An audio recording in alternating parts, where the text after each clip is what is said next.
ஒரு தம்பி ஒரு முறை என்கிட்ட வந்தான், பாஸ்டர் நான் எத்தனையோ அப்ளிகேஷன் போட்டேன் பாஸ்டர், எனக்கு ஒரு வேலையும் கிடைக்கல, எங்கெங்கே சுத்தி பார்த்துட்டான். நான் சிரிச்சுக்கிட்டே சொன்னேன், நான் ஒரு புது பைபிள் தரேன், எங்கேயுமே அப்ளிகேஷன் போடாதடா, நீ உட்கார்ந்து இந்த பைபிளை ஒழுங்கா நீ வாசித்து முடிக்கிறதுக்குள்ள உனக்கு வேலை கிடைக்கட்டா இந்த பைபிளே நான் பிரசங்கம் பண்ண மாட்டேடான்னு சொன்னேன்.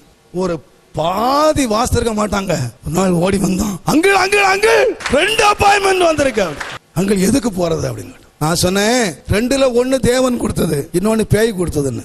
இதை எப்படி கண்டுபிடிக்கலாம்னு சொன்னா, எந்த வேலைக்கு போனா நீ இன்னும் அதிகமா பைபிள் வாசிக்கலாமோ அது தேவன் கொடுத்தது. எந்த வேலைக்கு போனா நீ பைபிள் வாசிக்க முடியாதோ அது பிசாசு கொடுத்தது. பிசாசு எது கொடுத்தான் தெரியுமா? இவனை விட்டா பைபிள் வாசித்து கெட்டு போயிடுவான்னு சொல்லி உனக்கு வேலை கொடுத்துட்டான். எந்த வேலையில போனா அதிகமா பைபிள் வாசிக்கலாம்னு யோசி, அது தேவன் கொடுத்தது. நீங்க நல்லா இருக்கான்.